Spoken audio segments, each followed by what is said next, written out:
I live in the middle of East London in a Georgian house. As a filmmaker, my take is quite stylized.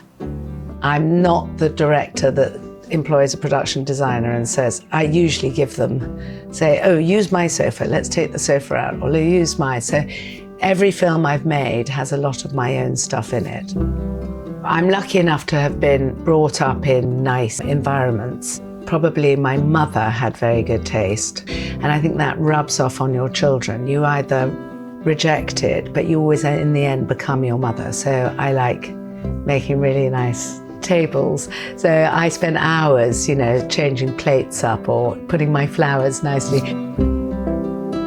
I'm a foodie, so is my elder son, and I cook a lot.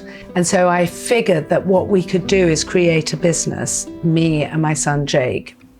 And we do very specific bespoke kitchens, which is called Create Studio London. There has to be a lightness to the kitchen because we spend so much time in it. I'm very tactile, so there's a lot of wood elements in here. There's wood, there's a copper sink, there's an old marble work surface. It's an old kitchen farm table that I bought online.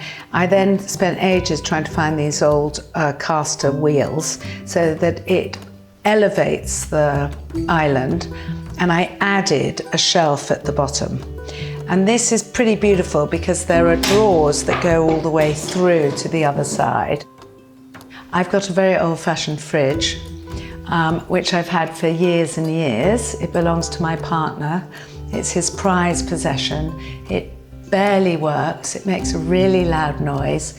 We've hidden the extractor because I don't like the look of them. And then I'm a great advocate of mirror splashbacks. People never really sort of warm to those, but actually they're very durable and easy to clean, and they double the size of the room. But my favorite thing, and for everyone that comes into this kitchen, is the Zalige green and earthenware tiles, and they're particularly nice.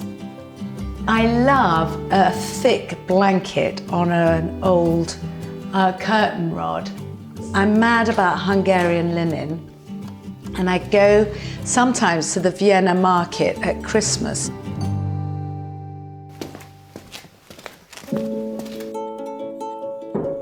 In my kitchen design, you cannot have a dining room and then a kitchen with a kitchen table in it, because then you never use the dining room.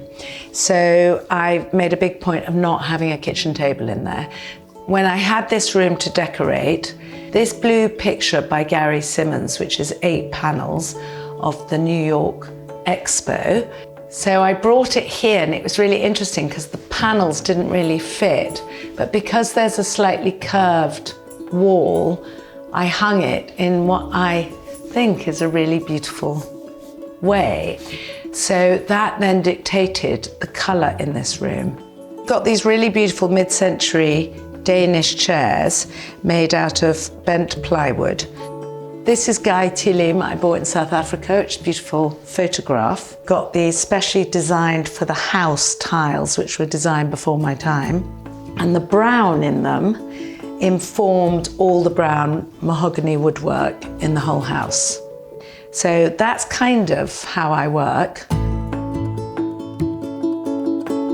So we're in the living room. As you can see, it's got a nice yellow sofa in it. Yellow velvet curtains was something I bought from my niece in New York, and they were really for a set, the set of the film I made last year. This lovely old yellow leather chair, which my partner got me for, I believe, I keep saying 40th birthday now, because I've never gone beyond that.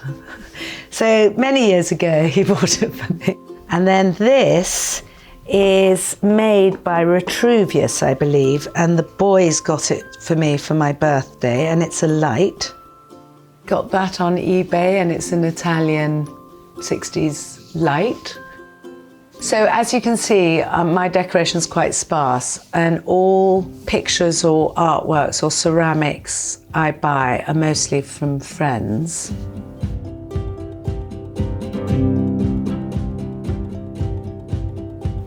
So this is my office. It doubles up as a study to write in because I write a lot of my films. I have the window behind my desk, which means I'm a fire freak. So in winter, I love watching a fire, and I'm very lucky that in most rooms in the house we have working fireplaces. And occasionally squirrels come down the chimney. That's slightly more frightening, but that's in summer. In the painting of this house, I have experimented a lot with doing half colours. So I've put the paint sort of 3/4 of the way up. Again, there's no rule to it. I just do it by eye. Paint shop called Atelier Ellis, and I think it's called Fallen Plum. And that was inspired by the use of very dark colours in Fiona Shaw's apartment in the film I made called Park Avenue. So this is a very large bathroom. I came up with the idea of painting the floor this green, which is a favourite colour of mine, but then I continued it up halfway across the wall, so it continues with this idea of always having 2 different colours on the wall. And then there's Hannah Collins's amazing photograph, which just kind of was perfect here. This is Barcelona roofs. And then there's my brilliant Jemima Kirk, which is my niece, whose curtains I bought. I'm a great believer in sharing art. I often say to my ex-husband, let me have a few of your artworks for a few years and you can have a few of mine. And it's quite a nice thing to do swapsies, because you tend to just walk past art and photographs, you get so used to it. So it makes you look at them, and moving them to different rooms is really good. So we're in our rather large bedroom, which was 2 bedrooms, there's now 1 bedroom. My big signature thing is I make curtains a lot, and I always put lots of different fabrics that I find together. And as a result of the red in the curtains and the red on the floor, and then I've got an old Suzanne on the bed that's red, I thought, oh, maybe I'll paint half the wall red around the fireplace, so the old chimney. And I'm quite pleased with the fireplace. And this was leftover wood from the wood panelling in the kitchen.